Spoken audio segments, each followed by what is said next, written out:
बहुत बहुत स्वागत है आप लोगों का अपने इस यूट्यूब परिवार रोहित सर बायोलॉजी में। हम आप लोगों को आज बताएंगे हिंदी, यानी हिंदी के सबसे इम्पोर्टेंट टॉपिक अलंकार के बारे में बताएंगे।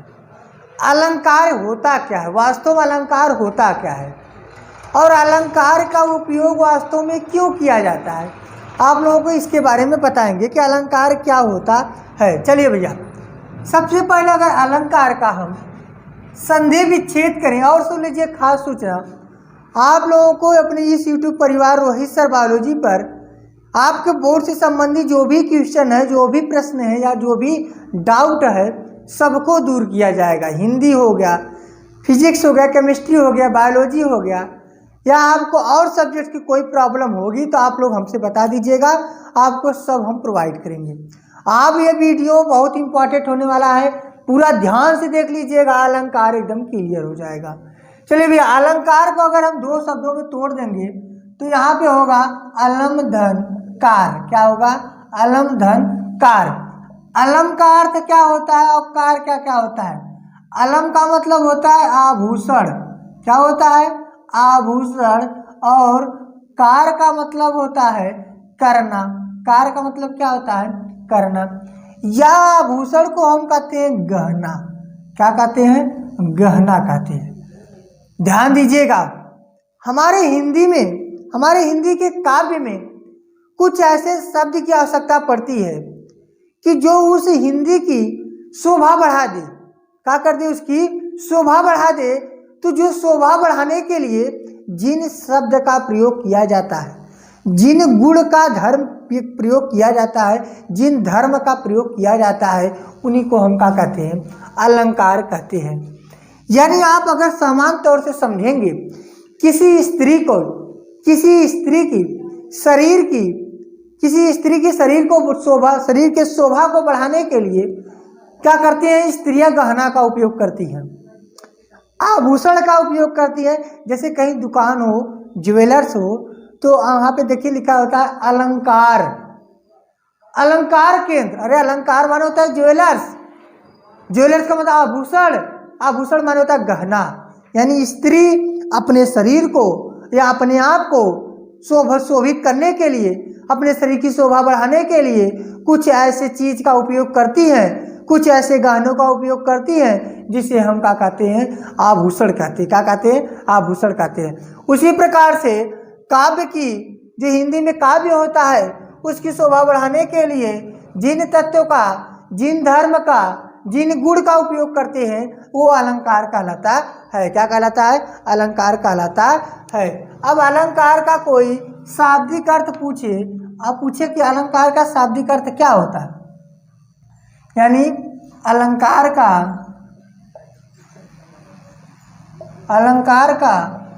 शाब्दिक अर्थ, अलंकार का शाब्दिक अर्थ क्या होता है? अलंकार का शाब्दिक अर्थ क्या होता है? तो आप कहेंगे आभूषण। माने अलंकार का मतलब क्या होता है? तो आप क्या कहेंगे? आभूषण, या इसे हम क्या कहते हैं? गहना कहते हैं। क्या कहते हैं? गहना कहते हैं। अलंकार का शाब्दिक अर्थ क्या है? आभूषण, जिसे हम क्या कहते हैं? गहना कहते हैं। अर्थात हम ऐसे भी कह सकते हैं, अर्थात क्या कहेंगे?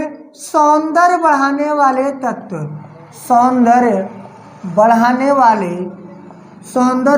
वाले तत्व, यानी जो तत्व सौंदर्य को बढ़ा दे, उनके शरीर की जो होगी सुंदरता हो गई, उसको बढ़ा दे, तो वैसे तत्व को हम गहना या आभूषण या क्या कहते हैं? अलंकार कहते हैं। समझ में आया कि नहीं?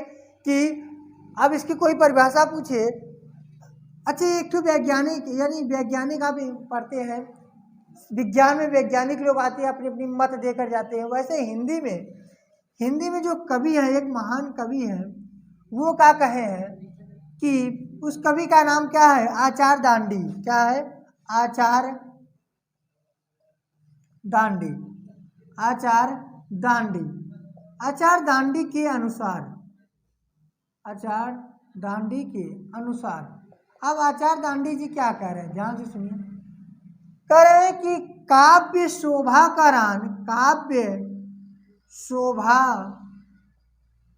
करान, काव्य शोभा करान धर्मान, काव्य शोभा करान धर्मान, अलंकारन प्रत्यक्ष, अलंकारम अलंकारान प्रत्यक्ष, माने काव्य शोभा करान, माने काव्य की शोभा करने वाले, धर्मान यानी धर्म को अलंकार कहते हैं। काव्य की शोभा करने वाले धर्म को अलंकार कहते हैं। ये किसने कहा है? काव्य शोभा करान धर्मान अलंकार है प्रत्यक्ष। किसने कहा है? ये दांडी जी ने कहा है। यानी अकॉर्डिंग टू दांडी, माने दांडी के अनुसार काव्य की शोभा बढ़ाने वाले धर्म को अलंकार कहते हैं। अर्थात अगर इसकी कोई परिभाषा पूछे तो क्या कहेंगे? काव्य की शोभा, काव्य की शोभा बढ़ाने वाले, काव्य की शोभा बढ़ाने वाले, काव्य की शोभा बढ़ाने वाले तत्व या धर्म, कुछ भी कह सकते हैं, या गुण, काव्य तत्व धर्म या गुण, काव्य तत्व धर्म या गुण को अलंकार कहते हैं। परिभाषा समझ में आया? अलंकार कहते हैं। यानी जैसे काव्य की शोभा बढ़ाने के लिए कुछ ऐसे धर्म का उपयोग करते हैं, कुछ ऐसे गुण का उपयोग करते हैं, तो उसी को हम क्या कहते हैं? अलंकार कहते हैं। काव्य की शोभा बढ़ाने वाले तत्व को अलंकार कहते हैं। इसकी स्क्रीनशॉट लीजिए, आगे चले, हम स्क्रीनशॉट ले लीजिए, आगे चले। चलिए ठीक है। अब अगर बात करेंगे कि अलंकार के कितने भेद होते हैं, अलंकार के कितने भेद होते हैं, अब इसकी बात करेंगे। तो हेडिंग डाल लीजिएगा आप लोग, अलंकार के भेद, अलंकार के भेद।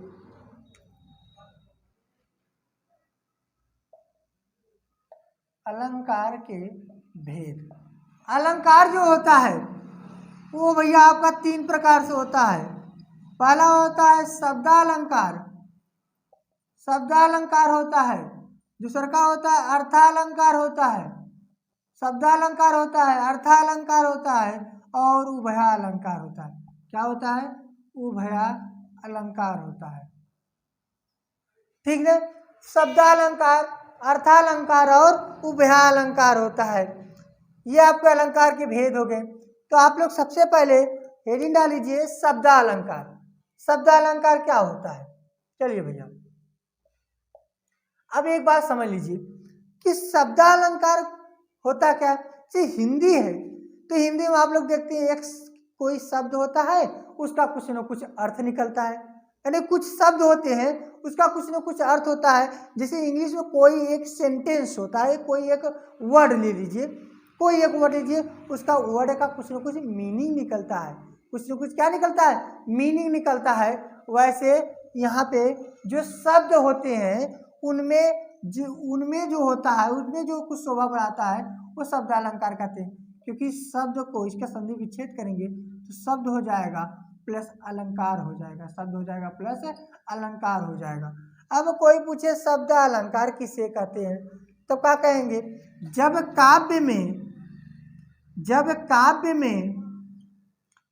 काव्य में शब्दों के विशिष्ट प्रयोग से, शब्दों के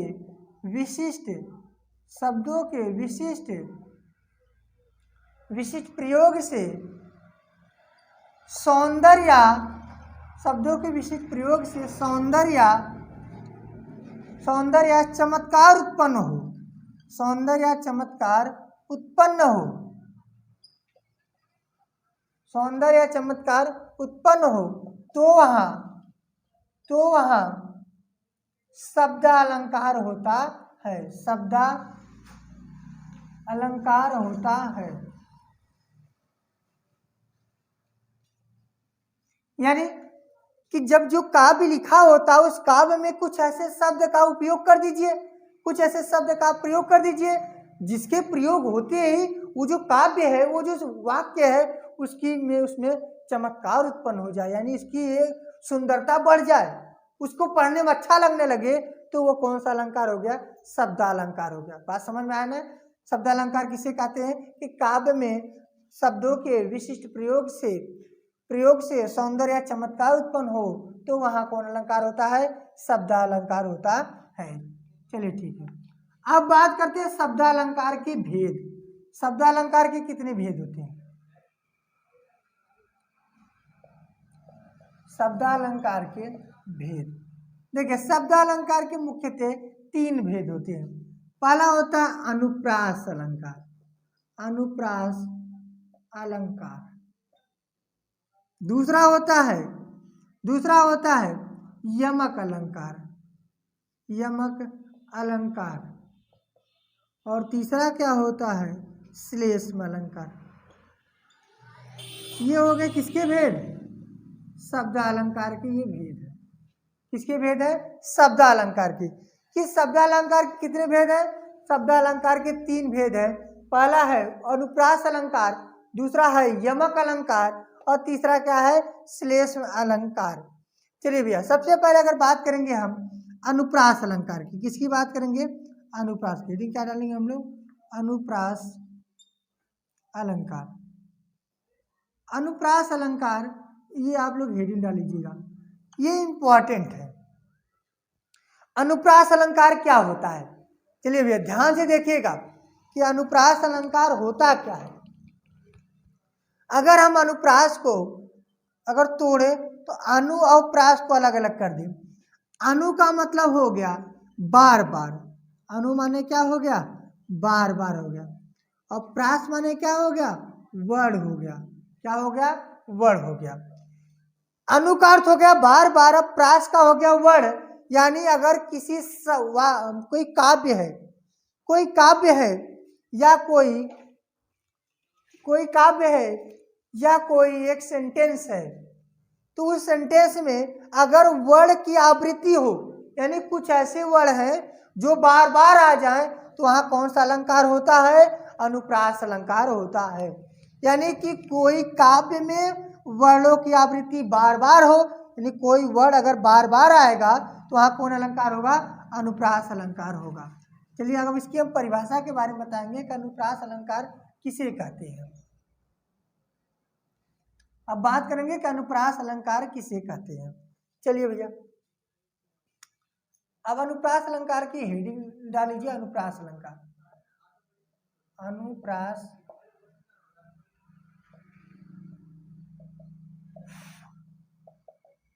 अलंकार, देखिए जब काव्य में